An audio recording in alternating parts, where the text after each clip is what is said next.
सरकार दे रही है, पोषण पोटली आप दे रही है, तो सब लोग मिलकर आपका ख्याल रख रहे हैं, हम लोग रख रहे हैं, तो निश्चित तौर पर आप अपने मोहल्ले में, आप अपने घर में अगर किसी को 2 सप्ताह से अधिक खांसी या आपको लगता है कि फलाने के टीबी का इलाज होता है, तो आप उनके इलाज के लिए सरकारी स्वास्थ्य केंद्र में अवश्य।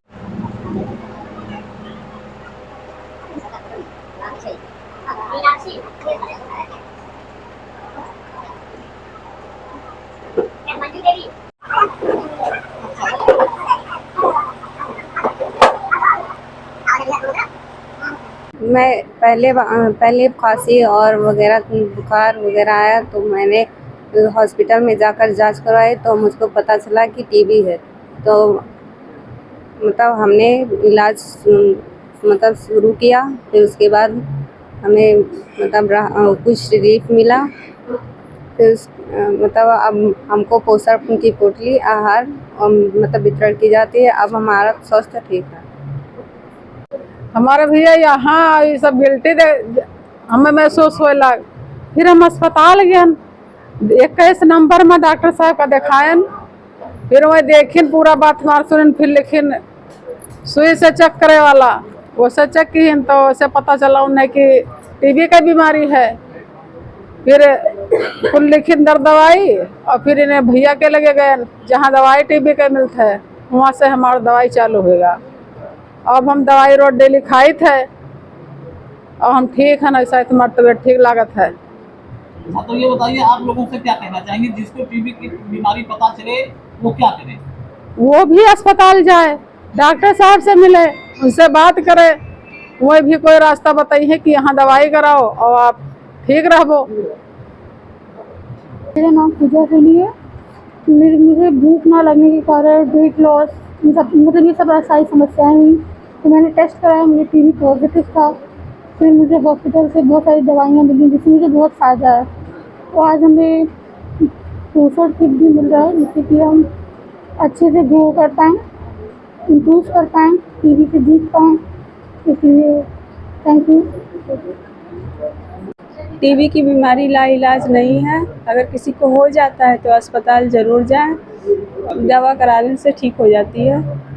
ये टीबी मुक्त अभियान जो प्रधानमंत्री जी का है, टीबी मुक्त भारत, उसके अंदर हम लोग दवाइयाँ तो गवर्नमेंट फ्री में दे रही थी, लेकिन उसमें ये था कि जो गरीब लोग हैं उनके लिए कोई एक आदमी उनको गोद ले मतलब उनसे बातचीत करे, उनको कोई दिक्कत हो उस बारे में बात करे, उनको विश्वास दिलाए कि दवाइयाँ सब अच्छी हैं और ठीक हो जाएंगे, और उनको अपनी तरफ से 600 रुपये का सामान जिसमें कि प्रोटीन की डाइट ज़्यादा हो उनको दिया जाए हर महीने, ताकि उनके ऊपर जो दवाइयाँ हैं वो अच्छे से काम करें। तो इसी क्रम में आज उज्ज्वला संस्थान की तरफ से 25 लोगों को ये पोषण पोटली दी गई है, जिसमें इनके आज चूँकि वर्षगांठ भी है मंजू जी का, उनके हस्बैंड का, तो उसी में ये कार्यक्रम रखा गया है। और मैं बहुत ही गौरवान्वित महसूस कर रहा हूँ कि मुझे इस कार्यक्रम के लिए बुलाया गया और मैं इसका एक साधन बना कि ये प्रोग्राम हो पाए।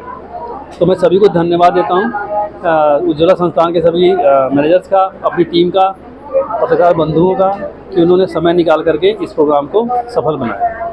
आज हमारे वैवाहिक वर्षगांठ पे हम लोगों ने ये सुनिश्चित किया कि केक काटना और इधर घूमना टहलना ये तो सब लोग कर लेते हैं, लेकिन आज हम उन जो है परेशान जो हमारी बहनें हैं टीबी के रोग से ग्रसित हैं, उनको पोषण पोटली देने का निश्चय किया। और मैंने 25 ऐसी महिलाओं को गोद लिया है अपने उज्ज्वला सेवा संस्थान के माध्यम से, कि उनका पोषण कार्य हम सुनिश्चित रूप से चला सकें 6 महीने तक।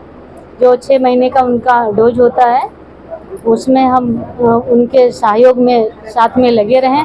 और मैं सभी लोगों से ये निवेदन करना चाहूँगी कि आप सब लोग, चाहे वो जन्मदिन हो या वैवाहिक वर्षगांठ हो या कोई ऐसे उत्सव का अगर अवसर आता है, तो हमें उन लोगों के साथ जो है मिलकर मनाना चाहिए जिनको इसकी ज़रूरत है। वैसे तो हम जाते हैं कहीं किसी भी दुकान पे खाएं पिएं उड़ाएं कुछ भी करें, लेकिन वही पैसा अगर हमारे किसी गरीब या किसी जो है परेशान मरीज के हित में लगता है तो शायद ऊपर वाला भी हमें आशीर्वाद देगा। क्योंकि जिनको इनकी नीड है, ज़रूरत है, उनके पास तक हमें पहुंचना चाहिए। और हमने वही कार्य किया है कि 25 लोगों को गोद लेकर, और इनका निश्चित रूप से जब तक इनकी दवा चलेगी तब तक ये उज्ज्वला सेवा संस्थान उनके साथ खड़ा रहेगा, और उनके हर सुख दुख में जो भी उनके शारीरिक मानसिक जो भी तकलीफ़ें होंगी उनके साथ हम खड़े होकर और उनका पूर्ण निवारण करेंगे। प्रधानमंत्री नरेंद्र मोदी जी ने आह्वान किया है कि टीबी मुक्त भारत होना चाहिए 2025 तक।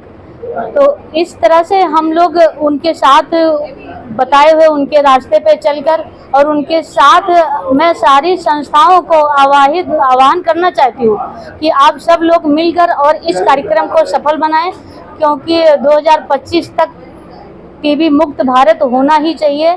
और इसके लिए हमारे जितने भी अधिकारी हैं वो बहुत सक्रियता के साथ चल रहे हैं, और हमारे एक ही निवेदन पे हमारे DTO साहब हमारे यहाँ आए और इन मरीजों को अपना पूर्ण रूप से जो मार्गदर्शन दिया बहुत ही सराहनीय रहा है, और इसके लिए मैं उनका बहुत बहुत धन्यवाद करना चाहती हूँ।